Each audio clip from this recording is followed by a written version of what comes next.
Olá pessoal, tudo bem? Meu nome é Alex Vargas e hoje eu vou te mostrar aqui na tela do meu computador como que eu faço um faturamento uma média aí de 100 mil reais por mês. Pessoal, olha só, eu vou te mostrar aqui uma das nossas contas de pagamento, vamos lá, bem recente. Pessoal, olha isso, dá pra acreditar nisso, fevereiro de 2019, olha só, de faturamento online. Clica aqui embaixo agora, tem um botão, clica em cima dele para você acessar agora o treinamento Fórmula Negócio Online. Salomão, a gente antes de começar aqui a live, a gente tá falando de Salomão, né? Quem foi Salomão? Qual a importância dele? Salomão, ele foi o filho do rei Davi. Agora, não foi nada fácil ele ser o próximo rei. Por quê? Sabe quantas esposas tinha o rei Davi? Não. 18. Eu tenho uma e já é demais. São 18 sogras. E 18 cartões de crédito. Nossa. Quantos podcasts tem que fazer? Exatamente. Mas então ele não era o primogênito. Ele não era o primogênito, porém, quando Davi casa com... Agora eu vou falar em hebraico, eu esqueci como é que fala em português. É Batsheva. Tá. Betseba, alguma coisa assim, tá? Ele promete a ela que o filho que ele terá com ela, ele vai herdar a coroa. E isso foi corroborado pelos profetas que estavam na época. Porém, os outros irmãos de Não queriam Salomão... saber, Não, por exemplo, Absalão. Sabe o que ele fez? Ele fez uma revolta contra o seu próprio pai. Ele é uma pessoa extremamente bonita, carismática. Ele faz uma revolta, ele junta um exército. Tem gente que vai com ele, então, que acredita... Muitas, a ponto que Davi tem que fugir. Nossa. Tá? Então, não foi fácil isso que Salomão entrou no lugar. Agora, a nível histórico, tem algo muito importante de saber. Josué sucedeu Moisés.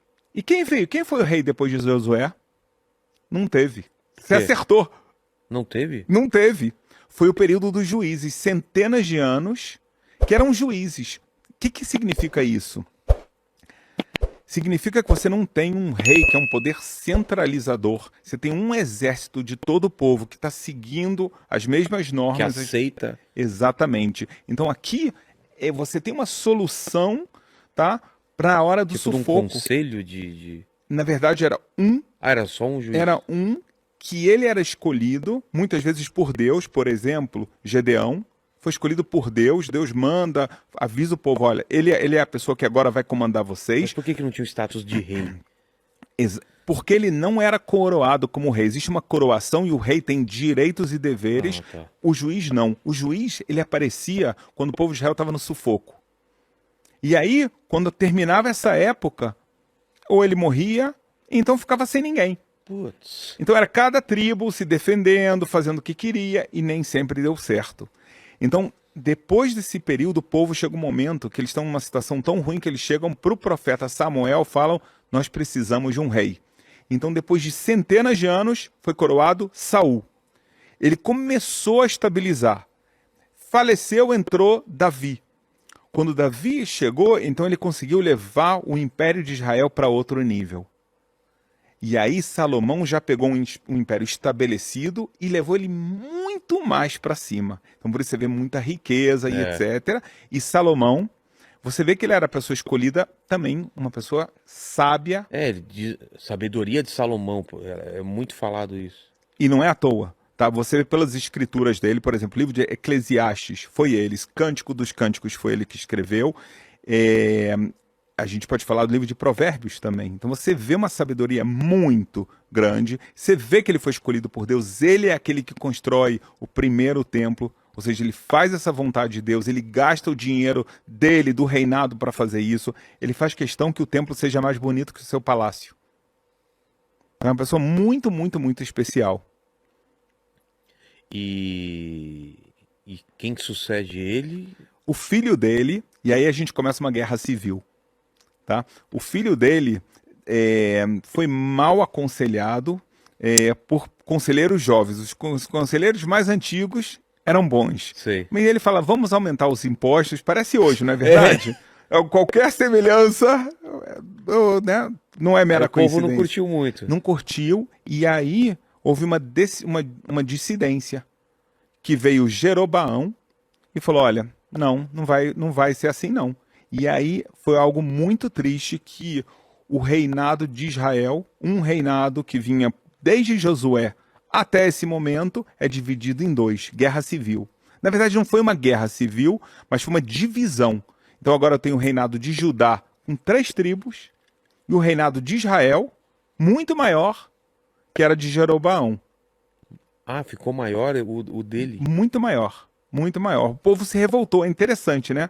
Ou seja, você quer aumentar os impostos, o povo sente que não é justo. Naquela época, não aceitaram. Entendi.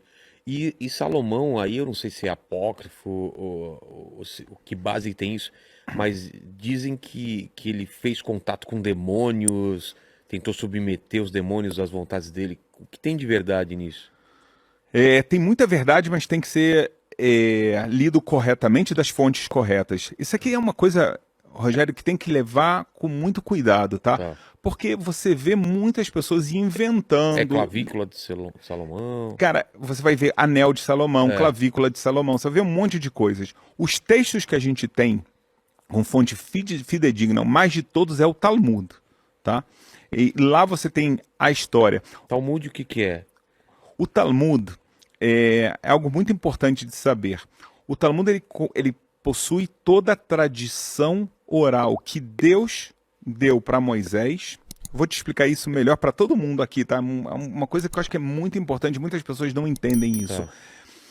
Deixa eu te fazer uma pergunta. Aonde está escrito na Bíblia onde se faz a circuncisão? Não tá, né? Você sabe como se chama circuncisão no hebraico bíblico? Não. Brit, pacto, milá, da palavra. Então agora eu te pergunto, se você tem que fazer um pacto de palavra, onde você vai fazer? Na boca, na língua? Putz, pacto de palavra. Esse é o nome. Brit, Então. milá. Se você conseguir ver um texto de hebraico, é isso que está escrito. Na boca, não sei, Mas não é. E aí, não é, então. Então como é que você sabe como é que se Exato. faz? Entendeu? Ou está escrito Porque na isso Bíblia. foi passado de... Já vou te explicar. Deixa eu fazer. Permita-me duas Claro, perguntas mais. Você já ouviu falar das franjas que tem que usar uma roupa com franjas? Não. Não lembra? Tá no livro de Números. 4º livro do Pentateuco, tá? Tá. Tô aqui com as franjas. Tá? Tô Tá. usando as franjas, tá? Uma vez uma pessoa me parou na rua no Rio de Janeiro, tá? Eu tava lá e eu ando com elas para fora mesmo, tá? Porque tá escrito que você tem que olhar. Isso te faz lembrar. E aí ele me tocou e fiquei assustado. O que tá acontecendo aí? Assalto. Era um cara grandão, assim, não sei o quê. Olhei para trás e ele falou: posso te fazer uma pergunta? Aí depois que o sangue voltou, eu falei: pode? Ele falou: meu senhor, essas são as franjas que estão escritas em Números? Nossa. Eu falei exatamente isso. Ele falou: eu nunca consegui entender esse texto, porque está escrito franja e eu não sei o que é isso. E ele tem razão. Franja, então, era isso, não é um penteado. Muito bem. Então você pode falar que é a tradução, que muitas vezes é errada, mas como é que você vai saber? Então, ou está escrito, sabe o que está escrito na Bíblia? Que você tem que construir o templo. A gente acabou de falar do templo. Exato. Está em Jerusalém. Mas olha no Pentateuco. Está escrito Jerusalém? Não tá? Não tem Jerusalém no Pentateuco. E aí? Sabe o que está escrito? Você tem que construir e levar as oferendas para o lugar aonde eu escolhi. Será que é no Rio de Janeiro ou em São Paulo? Exato. Então, isso te mostra claramente, eu queria que as pessoas soubessem disso, que quando Moisés recebe a Bíblia, ele recebe ela com a explicação. Senão você não consegue entender como você faz o pacto da palavra, ou seja, a circuncisão. O que são as franjas? Ou está escrito sobre filactérios. Qual o lugar que Deus escolheu? Se você não tem uma tradição oral, então você não entende nada. Tradição oral é os antepassados passando de pai para filho. Deus deu para Moisés esse conhecimento. Moisés imediatamente ensinou os sábios e todo o povo de Israel também. Entendi. Os dois. E isso foi sendo passado de geração em geração. Chegou um momento... Nunca foi escrito. Chegou um momento que as pessoas ficaram com medo de se perder. E aí começou a escrever. Então a obra mais importante dessa tradição oral é exatamente o Talmud. Entendi. Então, agora entendi o que é Talmud. Então, dessa tradição oral, alguém falou, o pessoal entrou num consenso de vamos colocar isso de forma escrita. Escrita. Não é um texto simples, está em aramaico. Nossa. Tá? Anos e anos... São muitas regras? Muitas. Muitas. Por Com exemplo? muitos detalhes. Me pergunta alguma coisa da Bíblia que você já viu. Mas lá tem a ver com costumes. Vamos falar do O sabá. sábado? O sabá, eu ia falar então. Ah, ótimo. Tá lá também. Claro. Deixa eu te perguntar. Tá. Eu tô te perguntando. Vamos lá. Tá escrito que você tem que guardar o sábado, o sabá, tá bom? Onde você guarda ele? Você tem um cofre na sua Não. casa? Então, como é que você vai guardar ele? Exato. O que significa guardar o sábado? Então- E lá no Talmud fala, Com todos os detalhes. entendi. Mas tem também o lance da tecnologia, coisas que não tinha naquela época. Como faz essa adaptação? Porque Moisés não falou sobre micro-ondas, sobre elevador, sobre carro. E aí, como se adapta? A resposta é que o Talmud ele é genial. Tá? Ele não vai te falar todos os casos, ele vai te dar regras. Tá. Então, quando você tem regras, você aplica elas a qualquer coisa que pode acontecer. Tá? São regras. Essas regras, outra vez, não são humanas.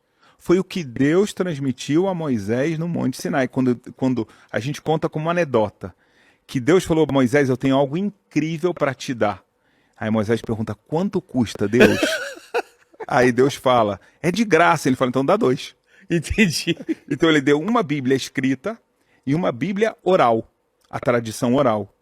Então lá ele recebe todas essas explicações. Então Deus dá para ele regras porque Deus, que sabe tudo o que vai acontecer, então ele vai já, por exemplo, você falou, vamos falar de andar de carro. Na época de Moisés não tinha carro, mas nós sabemos que hoje em dia um carro, então ele tem energia, ele tem combustão. Motor a combustão, Exatamente. Então você sabe que está escrito que você não pode acender fogo no sábado. Está escrito na Bíblia explicitamente. Então você já sabe que não pode andar de carro. Mas por que não poderia acender fogo? Qual é a explicação? Tem alguma explicação? Claro ou é só que uma sim. regra aí? Não, tem. Quantos dias Deus criou o mundo? 7. 6 e o E sétimo... ele descansou. Mas Deus precisa descansar? Não, Ele não ficou cansado. não. Então o que ele fez? Ele parou de criar. Tá bom? Certo. Ou seja, Deus utilizou atividades criativas 6 dias Certo. e no sétimo ele parou de criar.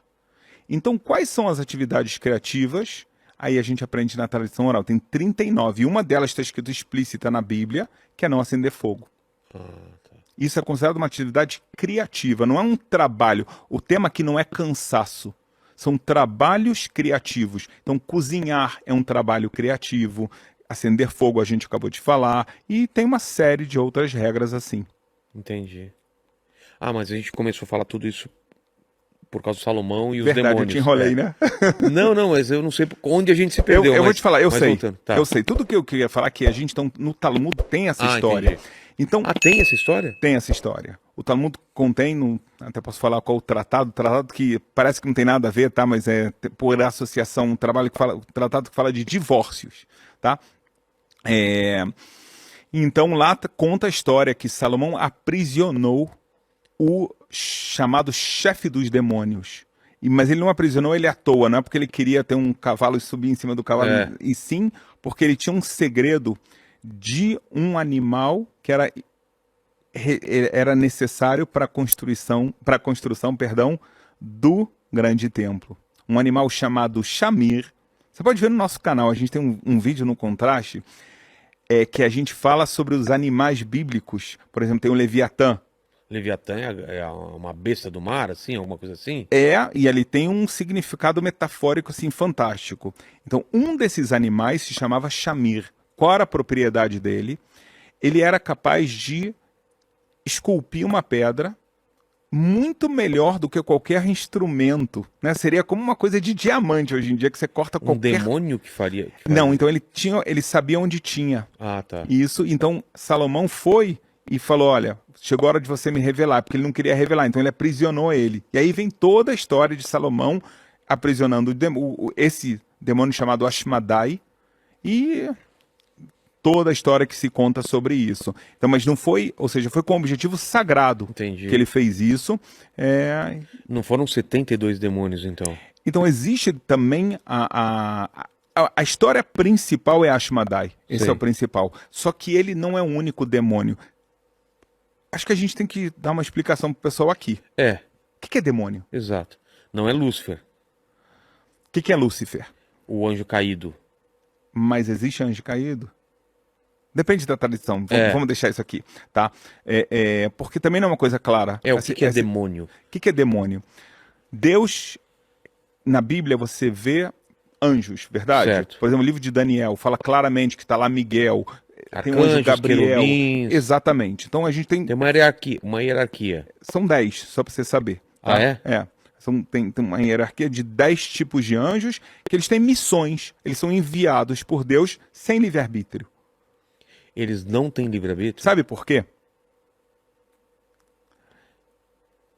Eu sempre me perguntei isso, porque na história da queda de Lúcifer, ele teve livre-arbítrio, ele optou não... Então, isso vai muito contra a tradição judaica. Ah, tá? é? Na tradição judaica não existe essa figura de Lúcifer. Existe o que se chama Satanás, você pode Sei. chamar ele de Lúcifer, mas ele, aí a gente até entra na parte dos demônios. Da mesma forma que você tem anjos que vão fazer as missões que Deus está ordenando, então você vai ter demônios que, para nossa visão, são anjos que vêm para te testar, te provar.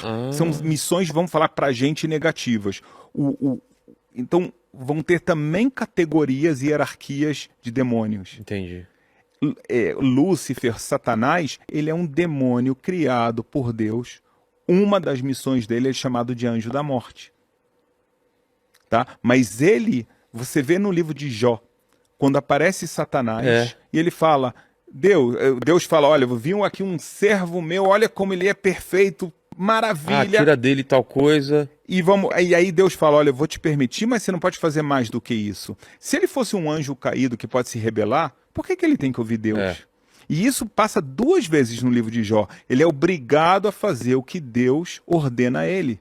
Então ele não é uma entidade... ele não é uma entidade independente que ele pode fazer o que ele quiser. Claro que não. Ele é igualzinho o Miguel, só que pra gente num lado negativo. Mas, então, Salomão aprisionaria 72 demônios com uma finalidade de tirar deles alguma coisa. Tirar deles o conhecimento, tá? De Ashmedai, ele queria o conhecimento desse animal, o Shamir. Mas não era uma coisa proibida por Deus fazer isso, ou era? Não ele era quebrando alguma... Não era proibida por Deus, mas é importante... Por que ele queria esse Shamir?